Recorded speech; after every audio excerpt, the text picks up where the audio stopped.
Even have to go anywhere because this is the Talk Beat Jones and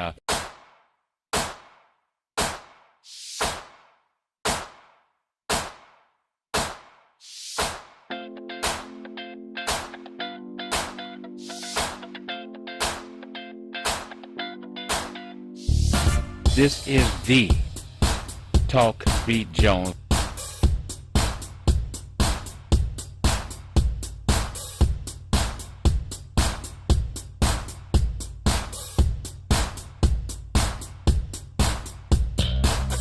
This is the Talk Beat Jones.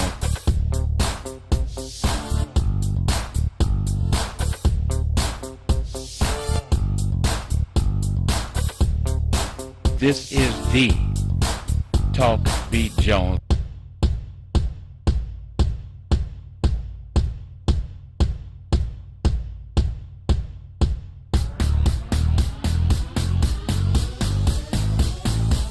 This is the Talk Beat Jones.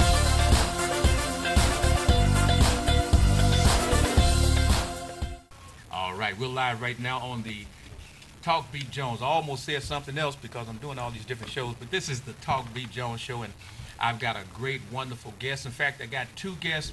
No, I don't have two guests. I got a one guest and a co-host. And so what I'm going to do is I'm going to quickly bring it on to you folks so you can find out exactly who's here on Talk Beat Jones. And would you please introduce yourself today, sir? Yes, my name is Dr. Abdul El Sayed. I am a Democratic candidate for governor, formerly the health commissioner in the city of Detroit. I'm a physician by training and looking forward to leading this state to a more progressive, more just, more equitable future. And my co-host and little volume. My name is Kenneth Holloway, known as the Candleman. And this is Mr. Candleman will be the co-host, and he will be asking questions of the governor candidate. And you are representing which party, sir? Because what I'm going to do is, like, folks, you know, I have no prior conversation with this gentleman. Everything that we do is on the air so that it's like you asking a question, but at the same time, you can call in at 313-868-4336. Is that right, Sean? You can call 313-868-4336. We have 3 telephone numbers, and if you want to call and participate and ask this candidate questions, please do. All we ask you to do is be, you know, the way that you do here in Detroit. You're kind, you're direct, and you're positive. So, family, tell me something. Straight up, why are you running for governor? Yeah, I trained as a doctor. My father immigrated to this country back in 1978 from Egypt, and his father was a vegetable salesman. His mom was the smartest person still to this day I've yet to meet. Never got to go to school. And, you know, his path was paved because he got a great education, got to come to Wayne State University to pursue higher education. And so I was born and raised in Metro Detroit. And going back and forth between Egypt and here came to appreciate that there's a lot of work we need to do to make sure that the inequalities that we see both in this state and then internationally, they're addressed, especially when it comes to health. And so I decided to train as a doctor.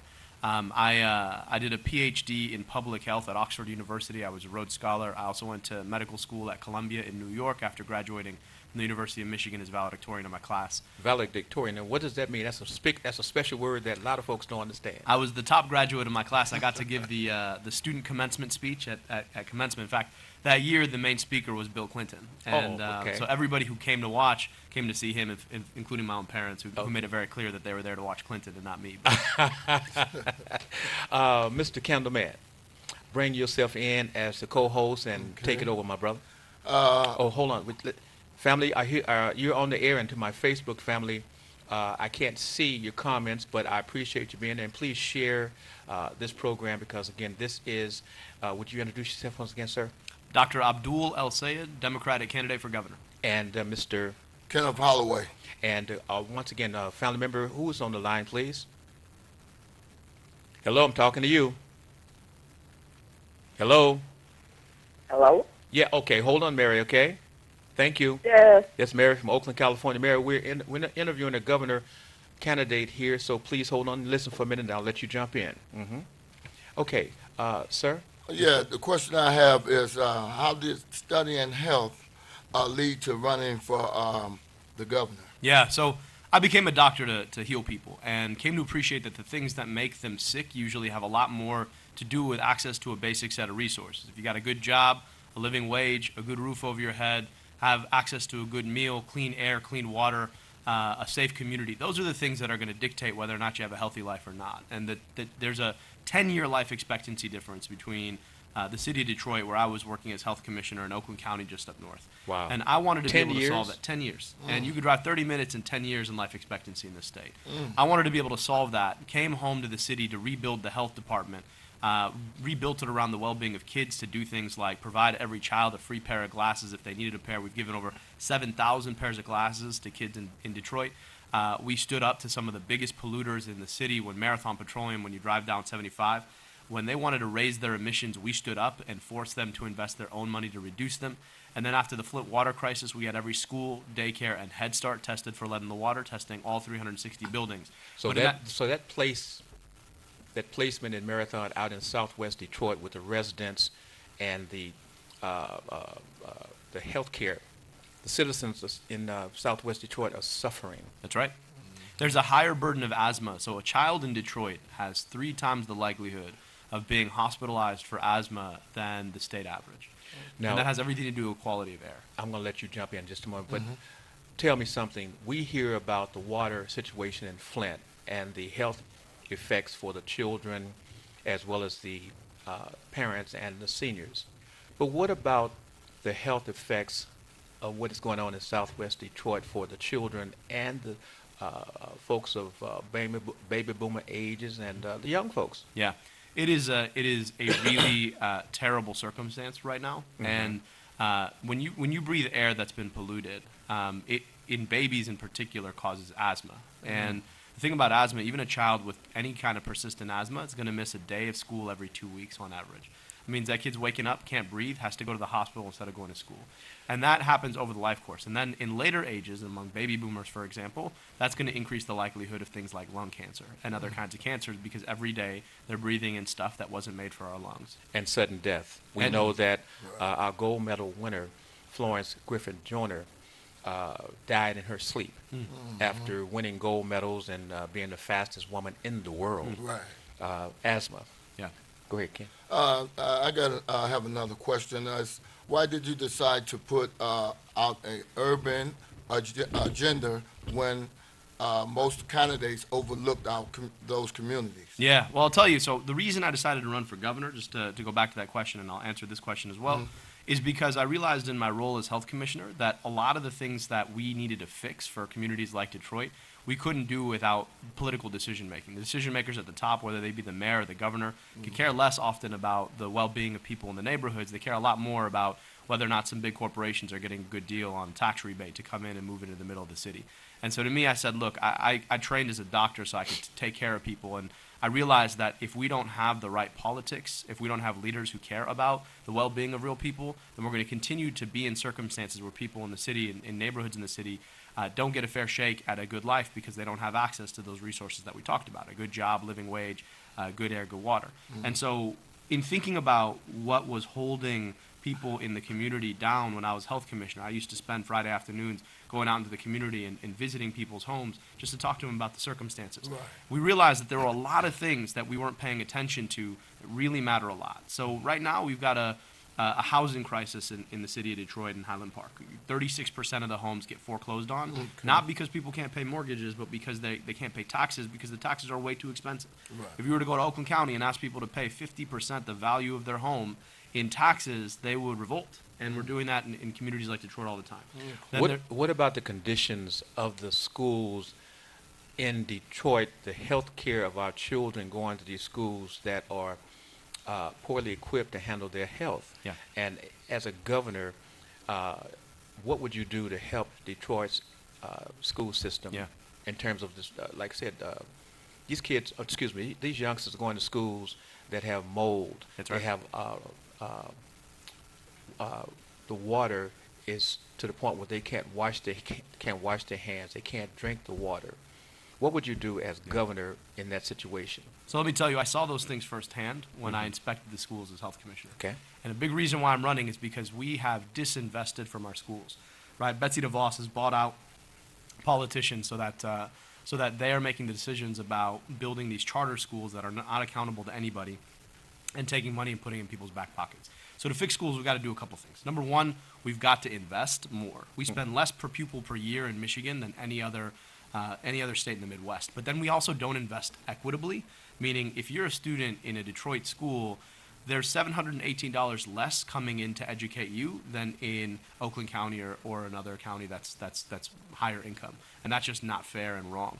We've also got to invest in the school buildings themselves, Yes, right? We've got to make sure that kids are going to school in buildings that are safe and healthy, where there's not mold growing in the floorboards of the gym, Yes. where there's clean water Or in the for everybody, classrooms. or in the classroom, or like I saw a dead mouse in the corner of a first grade Wow, class. wow. And those are, I mean, that's not a place that is befitting of our most vulnerable people, who are our kids.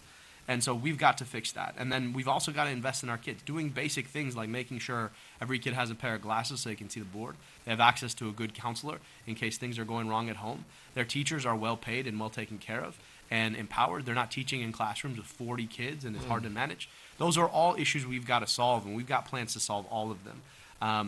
That is, look, if we can't invest in our kids young, then at some point we've got to ask ourselves what the point is, right? What's the point of government if we're not investing in young people? That's right. This question, I got a lot of questions from a lot of the folks in the community, and I put it on paper, the ones that couldn't call in. So one of the things, another question is, how do you plan to get ahead of Cherie when he has $6 million for his campaign? And didn't he support McCain instead of Obama? Yeah.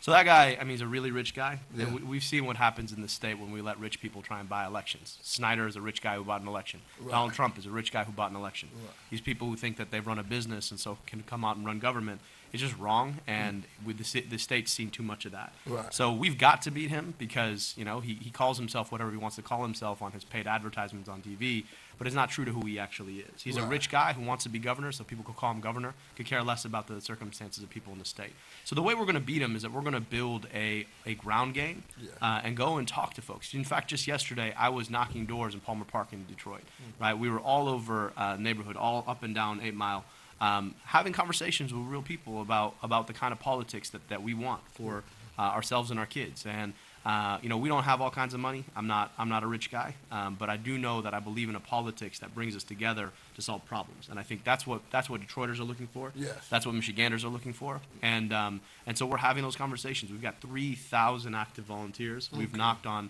100,000 doors of the campaign. We've also raised a good chunk of change, nearly half of that much, and we're raising more still. So. All right. Tell me, Doc, who is in terms of your party, who is the leading candidate at this point? No, I think it's hard to say. I don't think that there's a leader right now because at the end of the day, the election happens on one day. Okay. I think the party insiders would point to Gretchen Whitmer and say that she's the one. Here's the thing, though. I think. What is your plan to beat a Gretchen? Yeah. Well, look, I think we've actually got plans. That's the difference, Okay. right? I think all of us have seen Democrats come in and they have their talking points. They say their talking points, but when you actually ask them what that means, they don't know, and it has no real meaning. They think that because they've got the right people's backing that they're going to win. And the reality of it is that we've seen otherwise. We've seen that doesn't Hold on, work callers. anymore in politics. Right. Okay. So. Okay, one more. Tell us about your economic plan and the urban agenda. Yeah. So to me, it's critical that everybody has Hold on, caller. access We'll come to you. Go ahead. a good job that pays a living wage, right? And the skills that they need to do that. I mean, one of the challenges that we have right now is that we haven't credentialed folks, and we haven't built out the opportunities for them to get a great skill and be able to sell that skill and make good money off of it. So to me, it means a couple things. Number one, we've got to invest in that opportunity for people to go and get fully educated in skills that are going to give them a job. Right. Two, it means being able to raise the minimum wage. Right now, we have a $9.25 minimum wage. We've got to take that to $15 an hour Okay. so that you can work 40 hours and be able to afford the life that you need to give your kids a good upbringing. And we've got to make sure that we're building small businesses. Right now, the state is so focused on investing in attracting these huge corporations that then send their jobs overseas or turn them into robots. And we've got to be thinking about how do we create wealth in the community by investing in small businesses that create jobs that are here to stay over the long term. Do we have businessmen that are investing in charter schools, and do the charter schools have teachers that do not have to be credentialed? And there is a rumor that folks who may not be working, if they know somebody who's involved in a high-ranking position with the charter schools, that they can put them in the classroom, get them a check, and they don't have to have a credential. Is that? Can you elaborate I'll on tell that, you, please? the charter school system is nothing but a ploy to let really rich people make a lot of money off of the public school system, right? All of us pay taxes, and we pay part of those taxes so that our kids get a good education. These charter schools operators can come in and say, you know what, I'm going to operate this business. I'm going to take your tax money, give your kid a substandard education, and then pocket the rest of that money. And I just don't think that's fair. And so some of the things that you've talked about, the fact that teachers at charter schools, some of them are great teachers, but some of them don't actually have to be credentialed like teachers in public schools, and Yes. that's just a shame. Number two, the fact is that none of these for-profit charter schools operate except for that they make a lot of money. So they see this as an opportunity to just pocket the money that you and I pay in taxes. And then because the charter schools aren't held accountable to the same levels as the public schools, right, we know that our kids are liable to be taken advantage of in ways in terms of the education that they actually get in the classroom versus the fact that we expect that our kids going to schools that are publicly funded should get a great education. That doesn't always happen at a charter school. And so what we've seen is this charter takeover that Betsy DeVos has bought off politicians to make happen. It's hurt our public school system and hurt the education that our kids get. And ever since this has happened, this whole school of choice movement's happened, Yes. we've seen the quality of public education in Michigan, and in particular in communities like Detroit and Highland Park, really take a hit. 2 questions, Kenny, and I'm going to turn it back to you. Well, we can hit the call after. Yeah, I'll take the call too. In terms of the charter, because that's a concern, and I'm going to leave that alone. I noted that many of the charter schools initially, or at some point, are headed up or founded by ministers and pastors. And so we would think that the ministers and the pastors would be concerned about the education of the children. In your going through and looking at the charters, etc., do you find that they are going through looking at matching the value of somewhat the public school system, because they get the money when the children come to the school, and yet they can send those children out of the charter back to the public school, keep the money, and the public school has to educate that child. Yeah, I think the problem here is the for-profit public charters, right? And there are 2 kinds of charter schools. There's the kinds of charter schools that somebody makes money from, and the kind of charter schools that somebody doesn't, right? I don't actually have a problem if somebody says, you know what, I want to open up a charter school, but I'm not going to make any money from it.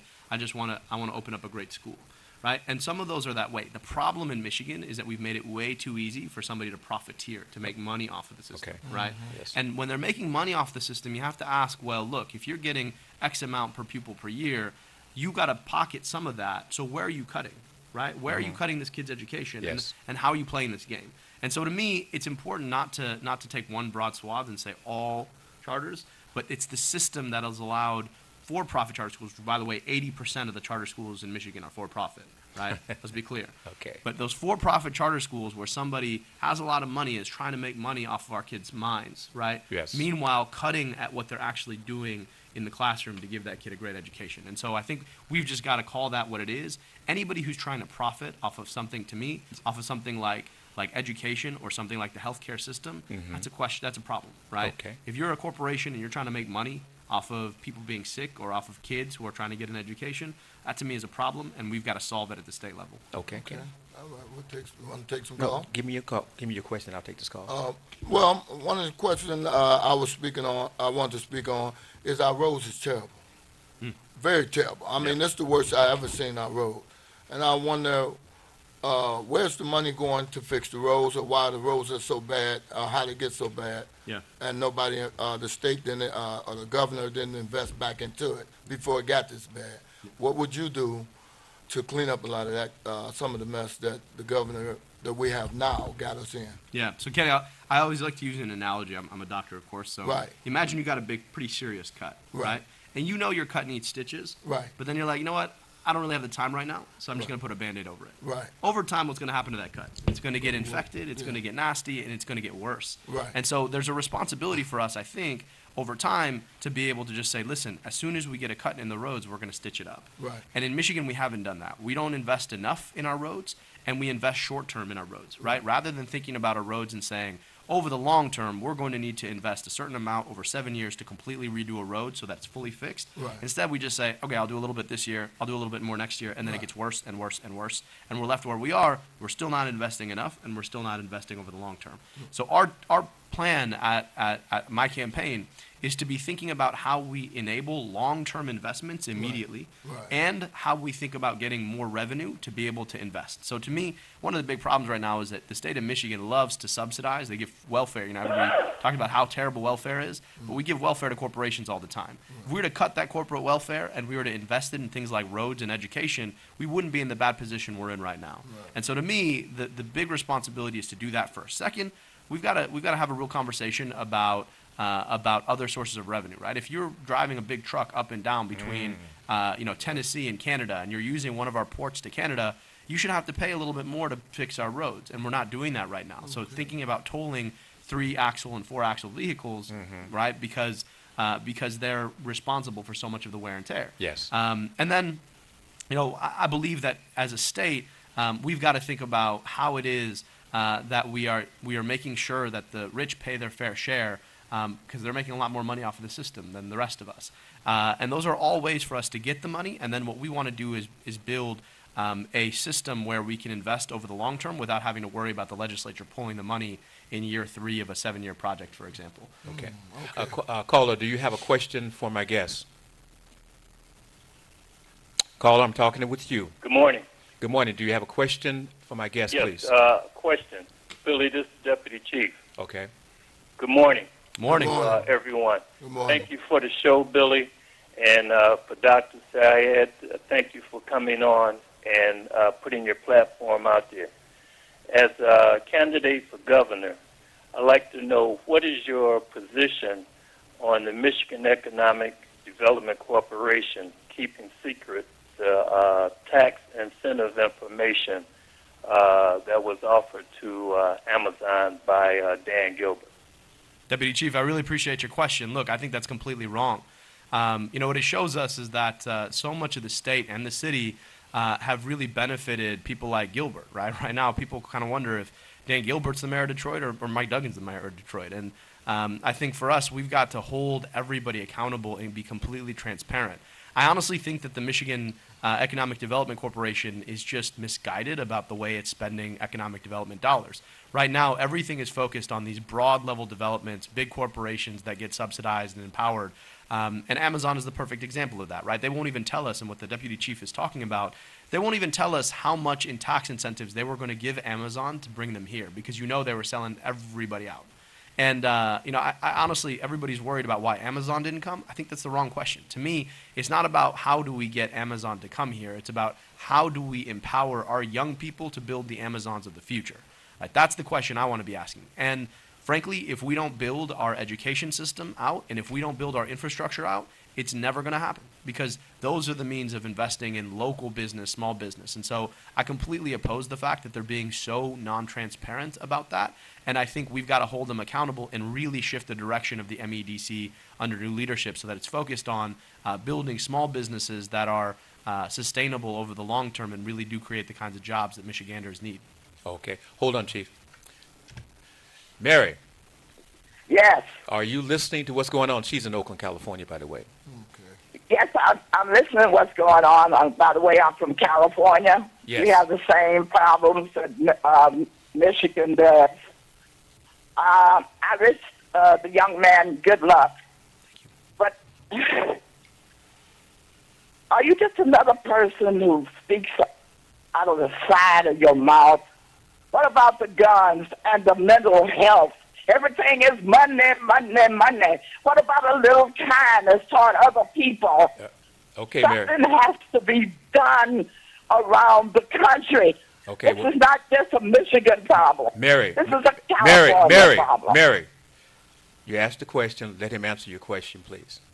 Mary, I really appreciate the question. I'll tell you, to me, I've never worked for a corporation for a reason. I spent some time as a professor and then jumped into public service because I've always tried to ask myself what my responsibility is to the skills that I've built through my education. And I don't take corporate money to fund my campaign, and I'm not trying to buy an election myself. We're asking everyday individuals to be supportive of us. 82% of the contributions that we get to this campaign are under $100, right? Everyday people just writing us a small check and saying, I appreciate what you're trying to do. When it comes to issues like guns, I'm the only candidate in this race who's jumped up immediately and said we need comprehensive gun reform. I was privileged to stand with the young people at Cass Tech when they walked out of their classes on Wednesday, and I was privileged to be there to watch them say that enough is enough. I was a kid during the Columbine era, and the fact is my generation didn't stand up, and I wish we would have. Now, quick question. And Thank you. hold on, Mary. Quick question, and I'm going to come back to you, Kenny, so you can give another question, and I'll come back to Deputy Chief. The Governor Engler is the one that closed the mental health hospitals and treatment centers down. As governor, what would you do to help with the mental health issues that we're facing today? So I'll tell you, my wife, Sarah, is a psychiatrist, and we Okay. talk a lot about the mental health system, and it's broken in a lot of ways. So the idea in the 70s, 80s, and 90s was that people should shut down the big psychiatric hospitals to open up outpatient psychiatric clinics where people could get care that they needed outpatient and still live their lives without having to live in the hospitals. And that was a good idea in principle, but what happened when this happened in Michigan is that instead of building out the outpatient psychiatric institutions that we needed to empower people to live their best lives, we just passed a tax cut under Engler. And that's what happened, and that's why we don't have either the psychiatric hospitals or the psychiatric clinics that we need in this state. So what we've got to do is a couple things. Number one, the HMOs are trying to take over mental health, and I don't believe that's a good thing, because whenever anybody, like we talked about, tries to profiteer, tries to make money off the sick people, I think it never ends up well, and it's bad for everybody. Number two, we've got to invest in outpatient psychiatric institutions. We've got to make sure that people have access to the outpatient care that they need, and right now there's just not enough support for it. We also need to expand the number of inpatient beds, so hospital beds that are offered to people with psychiatric illness, because there aren't enough around the state, and there are people who are going without access to the acute health care that they need when they get mentally ill.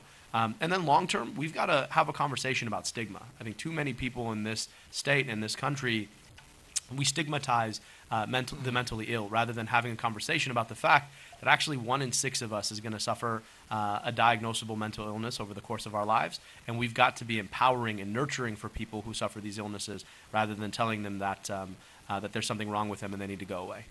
Kenny, we're going to let you ask your question, then I have another caller. Well, I was excuse me. I was going to ask about the health too, but the thing, another question. What a lot of the seniors is suffering right now. They living wages, they taxes, they being overtaxed. A lot of them getting put out.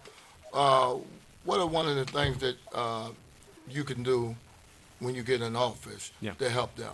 Let me tell you, the seniors are a group of people that I care a lot about, and you can judge a people by how they treat their elders, and we don't do a good job of it here in Michigan. Let me tell you a couple things. Number one, we have allowed seniors' pensions to be taxed again, and they've been taxed the first time before they went in, and I just think it's inappropriate and it's wrong, and we've got to get seniors some relief. Number two, one of the biggest sources of spending for a lot of seniors is prescription drugs. And we pay way too much in prescription drugs in the United States because the pharmaceutical industry has lobbied our leaders and basically said that you can't negotiate for the price of drugs. It's like walking into a market and saying, one of those outdoor markets and saying, hey, I'd like to buy this at this cost. And they're like, nope, price is fixed. That's just it. Caller, I'm talking with you. If you hear my voice, I'm talking with you. Would you ask a question for my guest, please? I need you to Yes, I would like to ask your guest, when Jeffrey Feiger ran for governor, when he beat out Howard Wolfley, the Democrat nominee, to run for governor, the UAW leaders in the Democrat Party Wait, got mad. hold on, babe. I want your question directed to him about his campaign. Jeffrey Feiger is an attorney, rich. That's been some campaigns before because of time constraint, not because of the question. No, I was just trying to set an example. I to don't see have the how time he for. gonna I get don't the have the Democrat time, Party brother.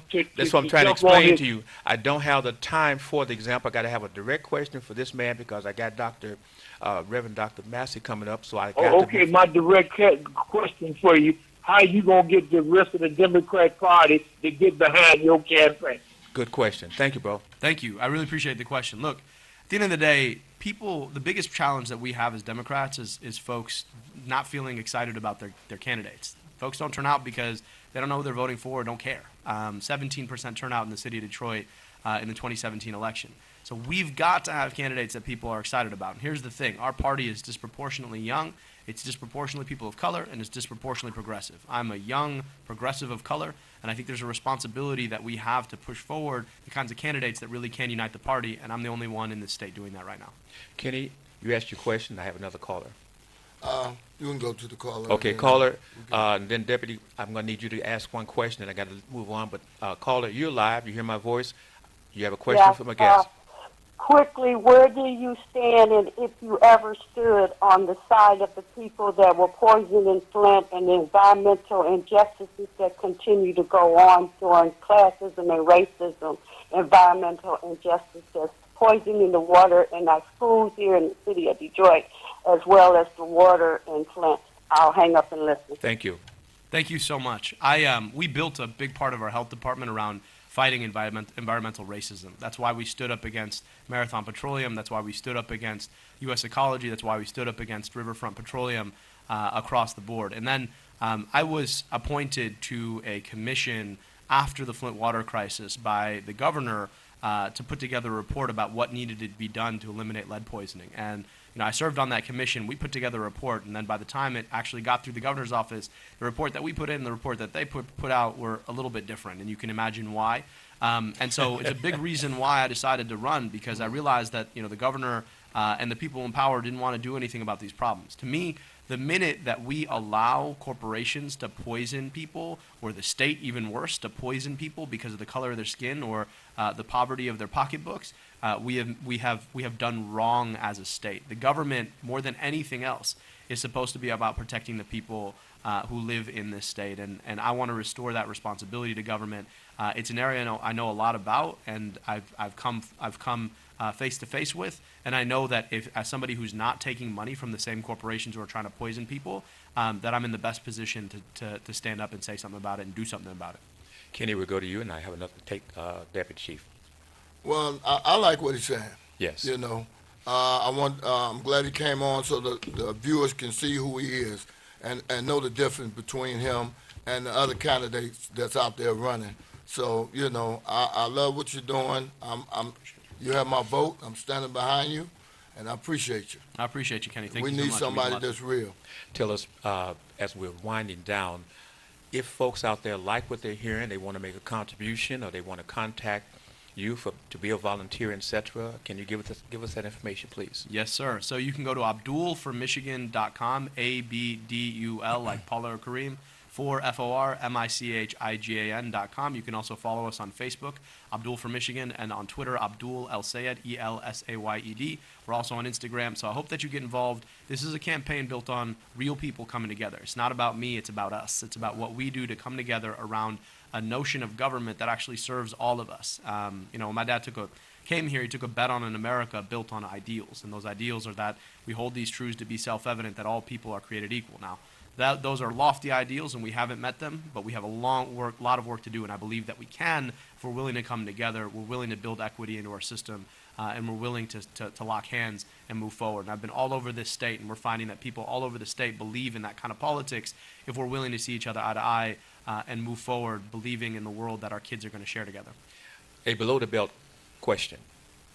With the world that Donald Trump has created, the racism that is happening, can you address that moving forward in your campaign? Yeah. Look, one of the big things that a lot of people have paid attention to is I'm Muslim. I don't run away from it. I haven't changed anything about myself to run. And, my dad immigrated from North Africa back in the day. And a lot of folks will look at me and say, you don't look like a governor candidate. And I said, look, there's no such thing that a governor candidate should look like. We in this country should be big enough for anybody. And I was lucky enough to be a young man in my 20s watching a man by the name of Barack Hussein Obama. His father had immigrated from Africa, who was a bit darker and had a funny name, run and win in this America of ours. And I think there's an opportunity for anyone and everyone. I'll also say this, I trained as a doctor, and during my training, you can imagine there was more than a fair share of patients who didn't want to see me because of the color of my skin or because of the way I pray. But I know I'm not going to let somebody else's racism get in the way of my doing my job. And so even with those patients, I said, look, I'm going to just sit here and listen. I want you to tell me your story. And one patient in particular at a hospital that I was working at, I sat there, I listened, I told him what I was going to do. I asked him every step of the way if it was okay if I did it. And when he got discharged, he actually waited at the entrance of the hospital for 2 hours for me to start my shift. And he said, look, Abdul, I just want to tell you, you're the only one who sat and listened to me. And I was not fair to you, but you were more than fair to me. And I hope that you'll continue forward with your work in that respect. And I know that's what you're asking the citizens of Michigan to listen, talk with you, and be open-minded as a candidate. Is that what we're saying? Be open-minded as a candidate, but I'll also say this, right? When I've actually gone out state, right, been to over 100 cities all over the state of Michigan, right? Betsy DeVos's hometown in Holland. people actually, at the end of the day, people will look at you and say, you know what? You're somebody who cares about what you're doing. Yes. You're credible. You're thoughtful. You cared to come and listen to me. Yes. And actually, is usually when I'm in our part of the state, in Southeast Michigan, where folks are like, how are you going to go talk to those people outstate? I was like, well, I've been doing it for the last year. Okay. Right? And Yes. and most of the time, we don't give them credit enough for being open. Right? And I Yes. know Michiganders, right? My stepmom who raised me is white American from the middle of the state. Okay. And I've been around Michiganders my whole life, and the thing I'll tell you about Michiganders is that they're open-minded. When you go in, you listen. Right? You go have a conversation, you say, look, here's what I'm here to do. I want to know what's hurting in your life, and I want to know what I can do about it. And when you listen to them, they're willing to give you the benefit of the doubt. And over time, they stop paying attention to the fact that your name's a bit different, you pray a bit different, your color of your skin. They start paying attention to what you want to do to make their lives and their kids' lives better. And it's the same deal here in Detroit. Everywhere I go, right?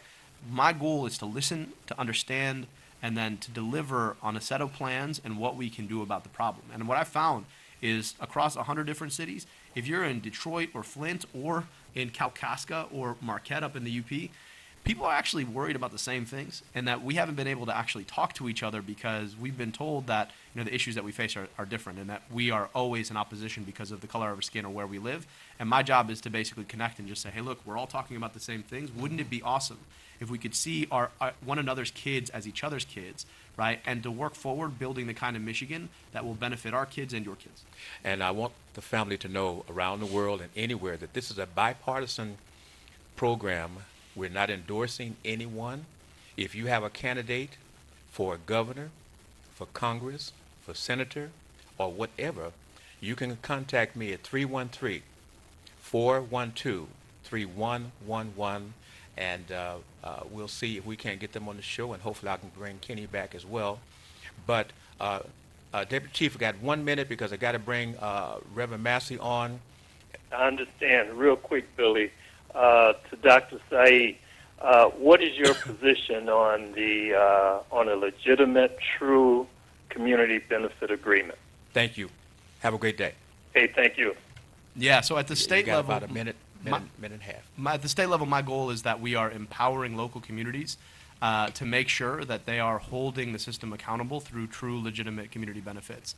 And that's a responsibility. It's something that happens at the municipal level. What I'll tell you is at the state level, we have taken the rights away from cities for far too long, whether it's revenue sharing that's unfair or even worse, emergency management. And my hope, and if you could take a look at our urban agenda, abdulformichigan.com/cities, we talk about what it means to empower cities to make their best decisions over time, which means that really, really empowering them over the corporations. And over time, we're running out of time. But you know what, Kenny?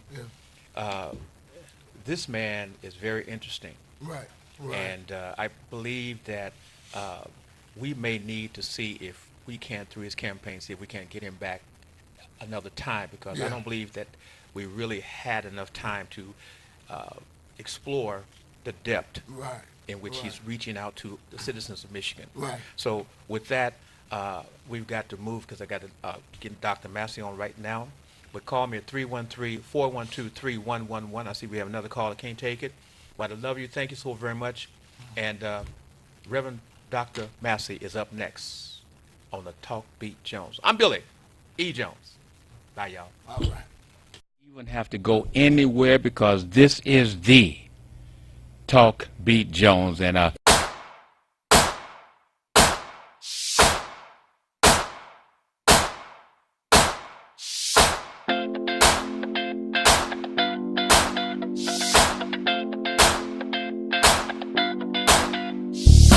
this is the Talk Beat Jones.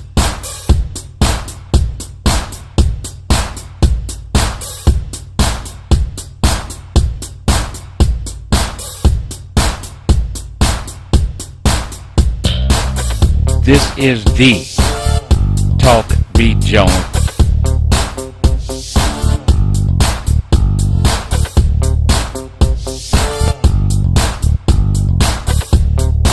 This is the Talk Beat Jones.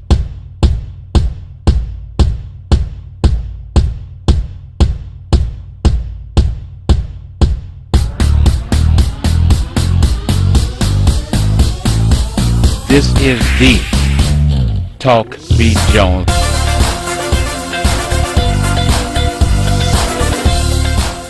Hey, good morning, TV Orange. This is Dr. Massey with the Voice of Detroit on this wonderful TV station, WHPR, coming out of Highland Park, Detroit. We're just grateful to the Lord for another day that He's given us. We're going to rejoice and we're going to be glad in this day.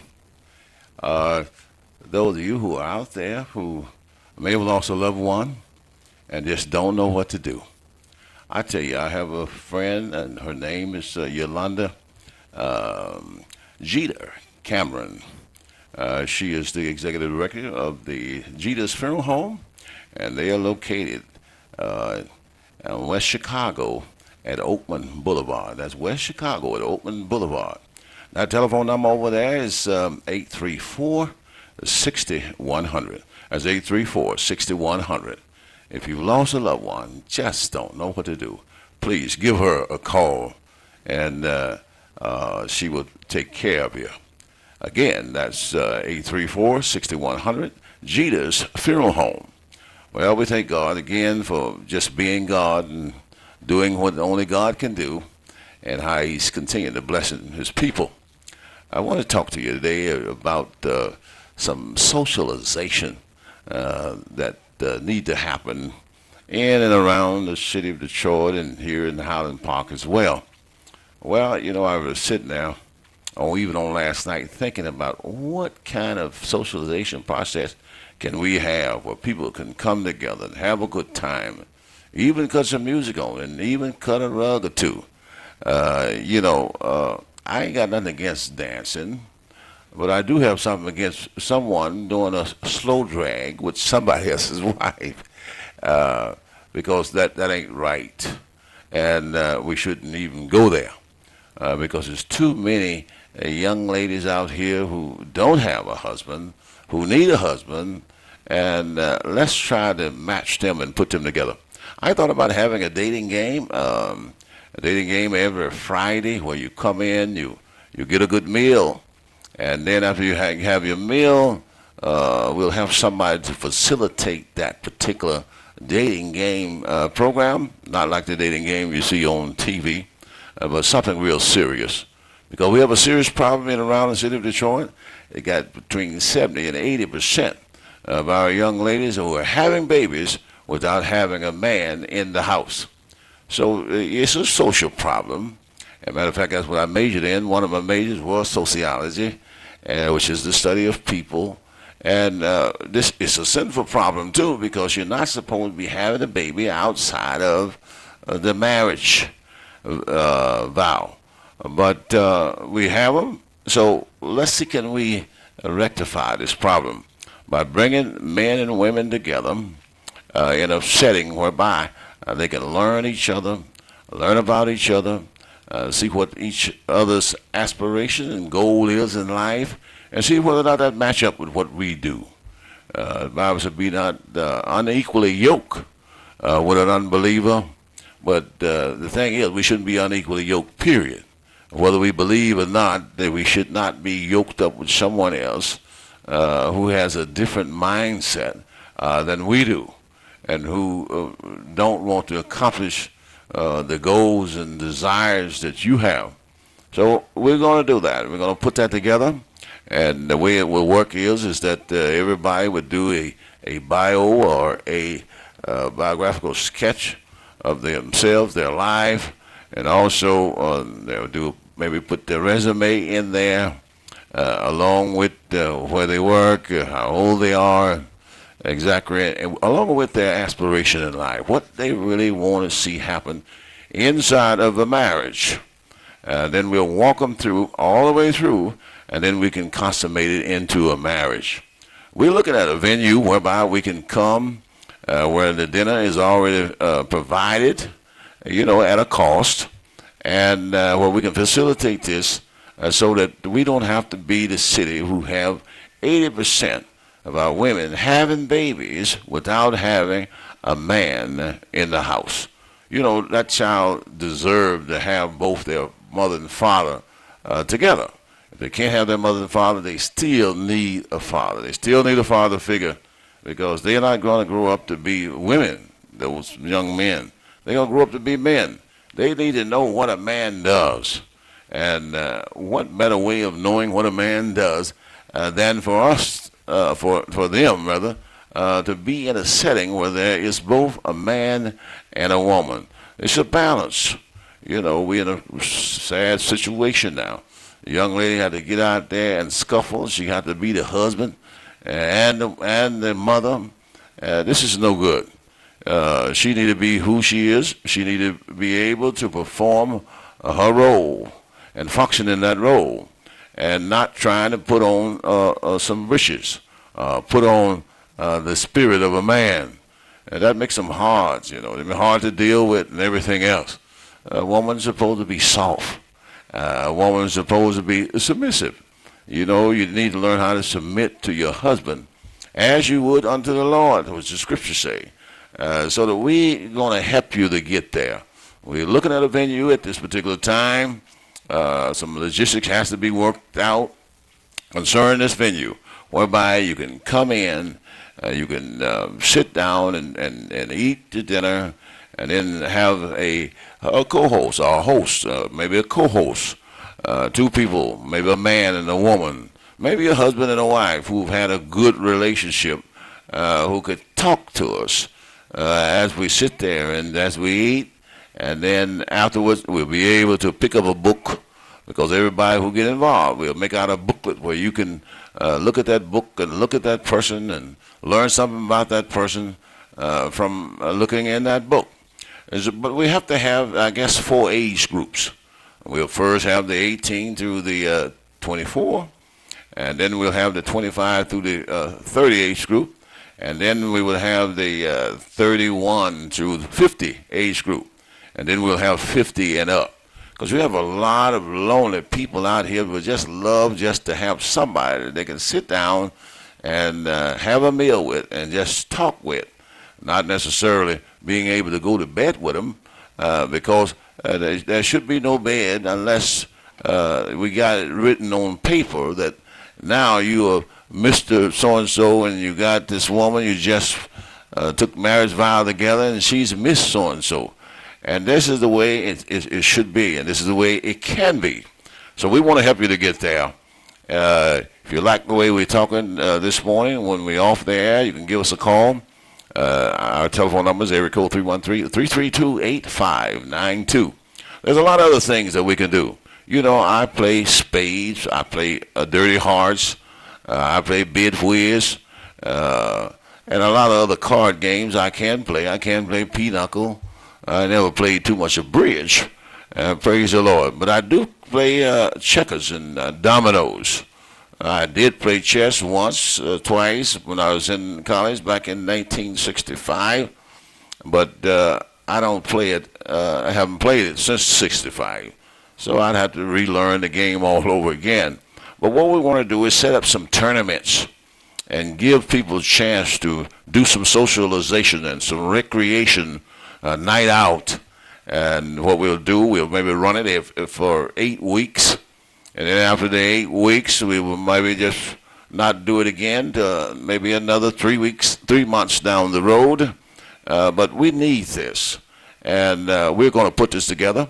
Again, you'll be able to come in and eat a good meal. And after you ate your meal, then we'll get the tournament started. And it ain't going to be on a one and out like it is with the basketball game, the NCAA. It won't be like that. It will have, over the 8 weeks, we'll play eight different times. And 5 out of 8 is become the winner. And then you might have a lot of people who wind up with 5 out of 8. So we'll have multi-winners. We would charge a fee for you to enter into the tournament. We haven't set exactly what that fee should be, but we want 1/2 of the proceeds from that particular registration fee to be given to the winners. And that will encourage them to come back again, and they'll know that for these 8 weeks we got a place to go at a certain day each week for 8 weeks, and we can have a good time in the Lord. Also, for those of you who are getting ready to graduate and you don't have a venue for your prom, we want to set up that venue where you'll be able to have your prom. Then that's the one that May and June, all of your proms. But in June, we also have marriages where we actually have a venue where people can get married. And where they can get married, not just one at a time, they can get 5 or 10 to get married, to cut the cost, but still be able to have the exciting time that need to be had when you're talking about having a wedding. And again, we would have like the reception dinner, and then after the reception dinner, we'll kick that music up, and we'll get out there and we'll dance and celebrate this marriage, because this is something good, and we want to start it out good so it can be good for the rest of our lives. And so these are the type of things that we are looking at doing. Let me put my glasses on because I was just jotting them down on last night. But the first thing is to find a venue where we can do all of these things. So we're talking about weddings. Now we got graduation parties. Teachers at school, they have the staff parties. And once we identify our venue, why should they have their staff party anywhere else when we can accommodate them in our venue that we have in mind of doing it? And then the July and the August months, you're talking about family reunion. Oh, yeah, this is another great celebration time where we can come in, we can have our meal, we can have our speaker for our particular family union dinner. And then from there, we can hit the dance floor again and have such a glorious and a hallelujah time in the Lord. Also, we were looking at every Sunday. I go out to these smorgasbords, and we see us out there like a hog coming to a trough, just eating. You can eat yourself to death. Well, you don't need to go to that level. You need to get full, but you don't need to exceed the point where you're full. But at them smorgasbord, we find ourselves gorging. We find ourselves eating more than we should be eating. And it's not good for us and not good for our bodies. I've been watching mine pretty good here lately. For the last couple of years, I've been mostly cooking the dinner myself because my wife, she's a school teacher. And I want to give a shout out to Yolanda House there and to her niece, Shira. But we've been cooking the dinner because we want to not overeat, and then we want to make sure that we're eating the right thing. Wouldn't you like to have a venue like that? And you come from the service on Sunday morning, you know you got a place to go where you're going to get a balanced meal, which is going to be good to your health, and then it's going to taste good too. I think we can accommodate about 2,000 in our venue that we are looking at, and we can just make it happen for you. I mean, we'll have the in-house, our own catering service, which will be providing this dinner for you. And then there's a lot of other things that we could do. And I was looking at the fact that we could be able to do these things in a timely manner. And we're just so grateful to be able to be seeking for a venue where we can be able to provide a meal and provide a social function for you right here in and around the city of Highland Park and in the city of Detroit. So I want you to just pray with us that God would give us this, because we need this. We need to be able to come together, not only when we come to church, but we need to be able to come together in the neighborhood during the course of the months and the year to have a hallelujah time. Well, my time is gone now. Let's look to the Lord now in prayer. Father, we thank you for being our God. We thank you, God, for putting in our mind to give us such a mindset to be a blessing to your people. I pray now, God, that you would make this a reality. Oh, God, in the mighty name of Jesus, that your people may rejoice and be happy. Now, listen again. I want you to call me when I get off air. That telephone number is area code 313-332-8592. God bless you. See you on next week, if the Lord will and the creek don't rise. You don't have to go anywhere, because this is the Talk Beat Jones, and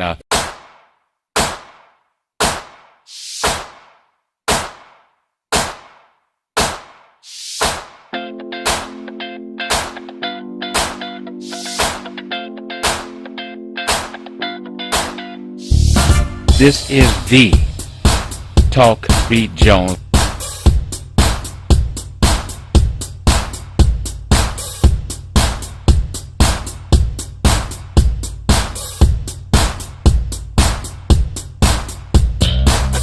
This is the Talk Beat Jones.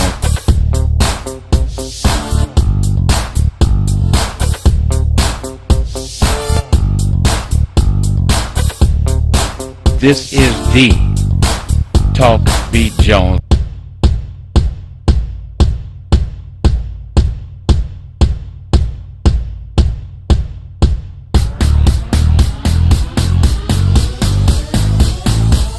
This is the Talk Beat Jones.